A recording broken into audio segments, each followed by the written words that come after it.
عمر يا فندم. رحيم السيوفي، عندي ميعاد مع معالي الوزير. لحظه بالله.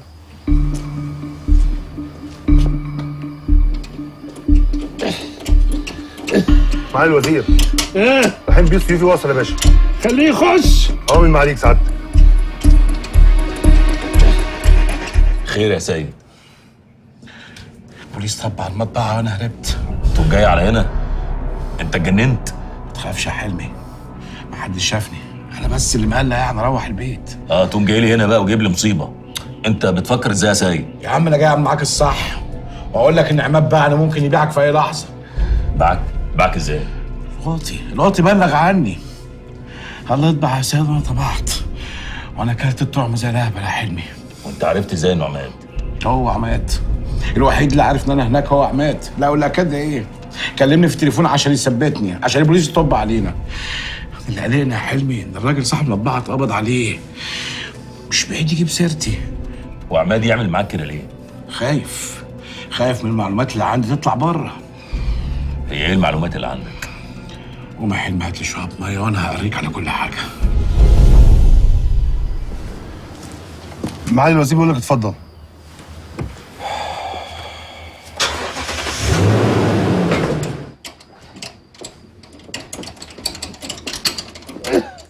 مساء الخير يا معالي الوزير.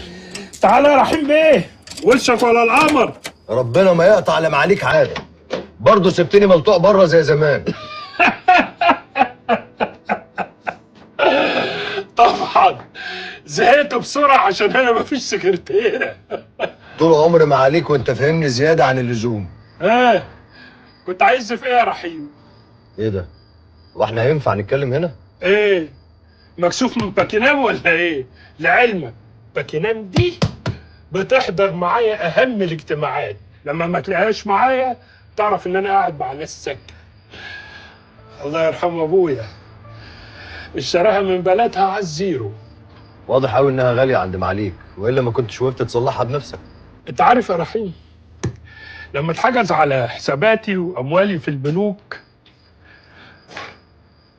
قعدت 4 سنين كنت هموت من الجوع. لنا شويه الانتيكات والتحف اللي كنت بشتريهم، ومراتي كانت بتتخانق معايا عشان لولاهم ما كناش لاقينا ناكل. من بعدها قررت ان انا اعمل كل حاجه انا بحبها وبايدي لحد ما قدرت اخد البراءه رغم عن انف الجميع. تاخد البراءه؟ مش ملاحظ يا معالي الوزير ان الكلمه دي قللت معنى البراءه قوي؟ ايه يا رحيم، انت مش عارف يعني ميكافيلي؟ الغايه تبرر الوسيله، وما دام الطريق اللي انا خدته وصلني للنتيجه اللي انا عايزها ابقى انا صح. اذا كنت انا بقى استحق البراءه ما استحقهاش، المهم ان انا خدتها وناجح وبامتياز. تعال خش نقعد نتكلم في العربيه شويه. خش، ولا اقول لك انت ضيفي وحبيبي، هتنازل وخليك تقعد قدام الدركسيون. خش يا راجل ما تتكسفش، ادخل.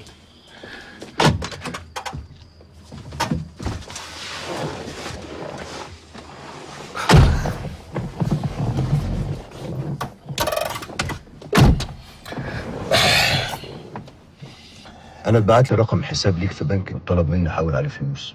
حساب انا؟ انت عارف انا ليا كام حساب حوالين العالم، بس للاسف كلهم فاضيين. علشان كده بقى عايز تملاهم؟ مش يا اخويا لما يبقوا بتوع الاول؟ جرايه يا رحيم، بص لي كده ليه؟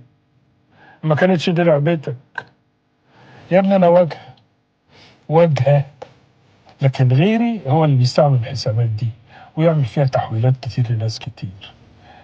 ومش بعيد اكون عملت لك انت رخر حساب في يوم من الايام. مش انت برضه اتسجنت في موضوع زي ده؟ ايوه، بس على الاقل كنت عارف الحساب ده كان مفتوح لصالح مين. ولا اقدر اسال. انا يجيني الاوردر، افتح الحساب، اعمل التوكيل بس. وطبعا التوكيل ده كان بيتعمل منه توكيل لحد تاني.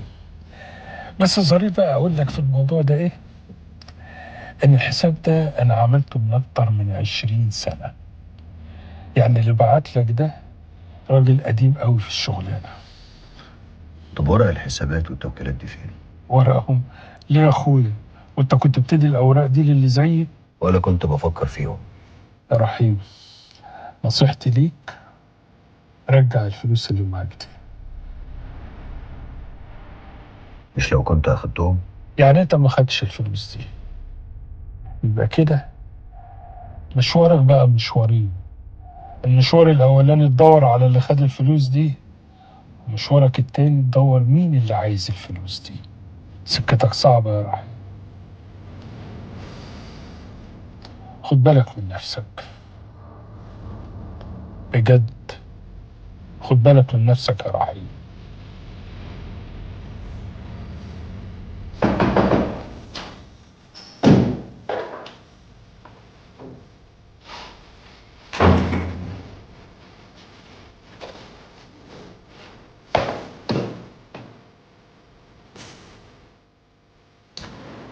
ازيك يا وزير؟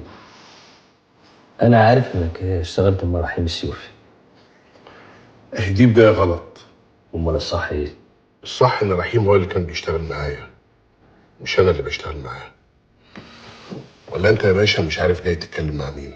لا انا عارف انا جاي اتكلم مع مين كويس أوي. بس حقيقة الامر ان سيادتك جوه السجن وهو بره دلوقتي. مفيش حاجة في البلد دايما يا باشا، دور بنلعبه. يعني ممكن بكرة تلاقيني انا اللي بره السجن ورحيم او غيره هو اللي جوه السجن. عموما انا ما عنديش مشكلة مع رحيم، بره جوه مش فارقة معايا. حلو أوي. هو ده بقى اللي انا جاي عشانه. انا عارف ان رحيم ساعدك ان فلوسك تخرج بره البلد. ده اللي انتوا بتقولوه يا باشا. ده اللي بتقول المحكمة يا يونس بيه. انا مش جاي احقق معاك، انت قضيتك قفلت خلاص، بدليل انك هنا في السجن. انا جاي لك عشان حاجة مهمة. لو اديت الفلوس لرحيم عشان يطلعها لك بره البلد، ممكن ينصب عليك، يقلبك في يوم. يقدر يا باشا، بس على فكرة مش هزعل.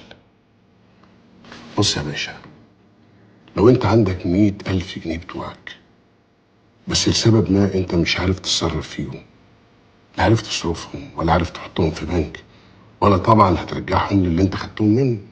فجأة نط لك واحد قال لك انا ممكن اغسل لك ال100,000 جنيه دول، بس هيبقوا 60,000 بس بتوعك شرعا وقانونا. مفيش مخلوق يقدر ياخدهم منك. وهو بيديك ال60 لقيتهم بقوا 50,000. هتقول له لا انا عايز 60؟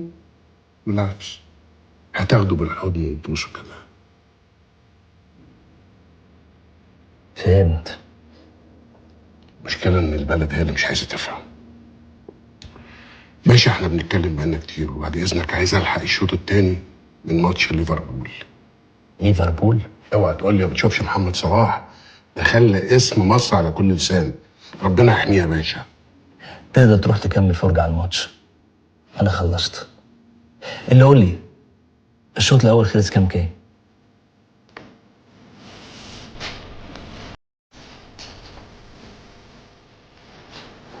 ماشي يا رحيم بيه، الشغل اللي سعادتك طلبته هيخلص، بس هو المكتب مقفول اليومين دول بسبب القضية. انا مش عايزك تركز في اي حاجة غير اللي طلبته منك وبس. هعمل لك مكتب عندي هنا في المركب جنب الحسابات، نخلص شغلنا واساعدك تقوم مكتبك من تاني. يا سلام، طول عمرك صاحب واجب يا رحيم بيه. طول عمري بعرف اقدر، وهقدرك اكتر لو جبت لي ملف حسن رشوان. ملفه وتاريخه كله هيكون عندك خلال ايام.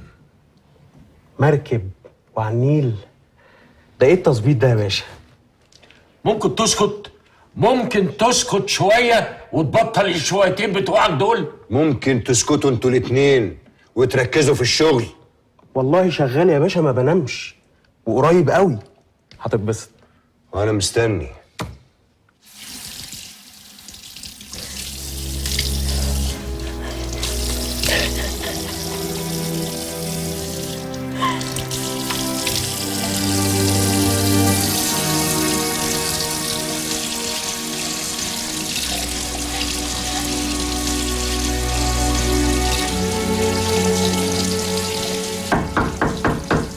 بنت يا ريم، بتعملي ايه عندك؟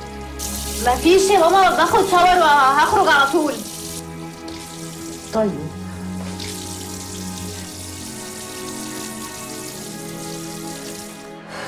يا حنان مالها ريم؟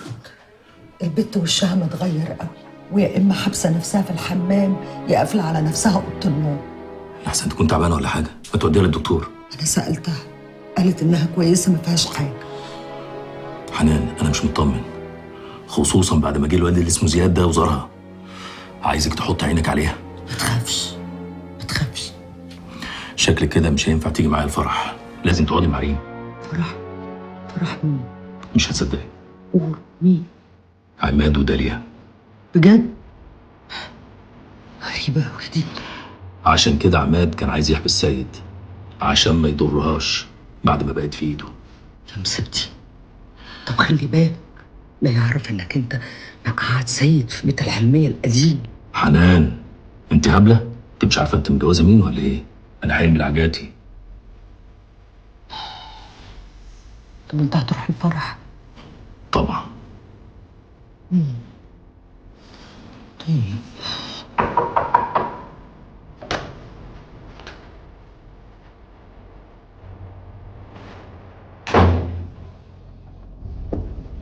عارف انك مشغول.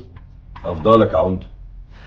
هو انا جاي من غير ميعاد صحيح، بس دي خطوة ما ينفعش ابدا اعملها غير وانت جنبي. خطوه ايه؟ اهم خطوة ممكن ياخدها الانسان في حياته، الجواز.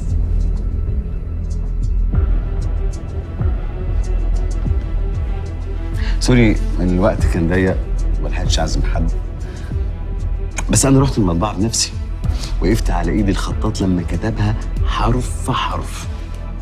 عارف طبعت كام نسخة؟ نسخة واحدة بس، علشانك انت. ما مش معقول مناسبة زي دي ما يبقالهاش عندك ذكرى تفضل معاك العمر كله. اوكي، هستناك. باي.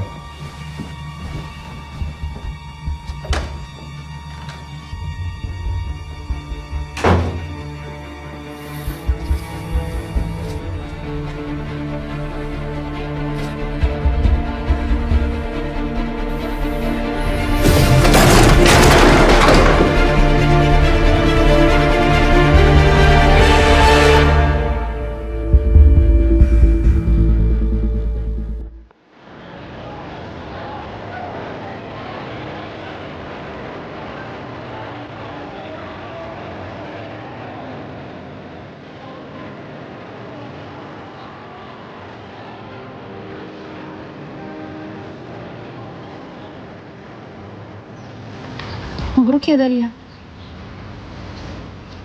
انت ايه اللي جابك؟ عماد عزمني وما ينفعش اسيبك في يوم زي ده. انت مالك عامله كده ليه؟ في عروسه عامله كده يوم فرحها؟ عايزه نعمل ايه يعني؟ او مرقص؟ لا طبعا، ازاي؟ في عروسه ترقص يوم فرحها؟ عروسه تكلضم تبوز تعمل شكلها زي كده بالظبط. بقول لك ايه يا سمر، انا مش فايقه لك بجد. ولا فايقه لنفسك يا داليا. انت عارفه انت بتعملي ايه في نفسك؟ بقول لك ايه، احنا لسه فيها، المأذون ما جاش. عايزه نعمل ايه يعني؟ او ما امشي؟ لو عايزه تعملي كده اعملي كده على طول. في حاجات ينفع تعمليها دلوقتي، بعد كده مش هينفع يا داليا.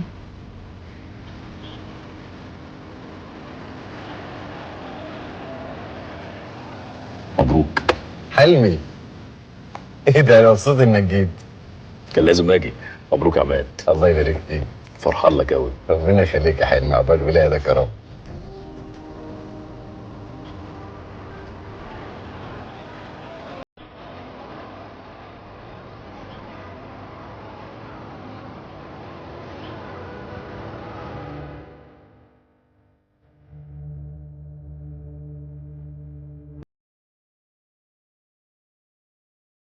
إن الحمد لله نحمده ونستعينه ونستغفره ونعوذ بالله من شرور أنفسنا ومن سيئات أعمالنا.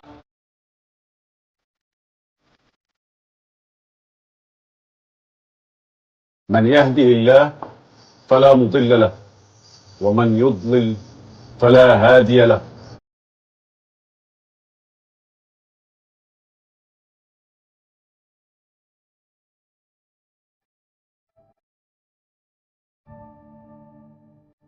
وأشهد أن محمدا رسول الله. الحمد لله الذي حلل النكاح وحرم السفاح. الحمد لله الذي بنعمته تتم الصالحات.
اهلا يا رحيم. مبروك يا عماد. الله يبارك فيك.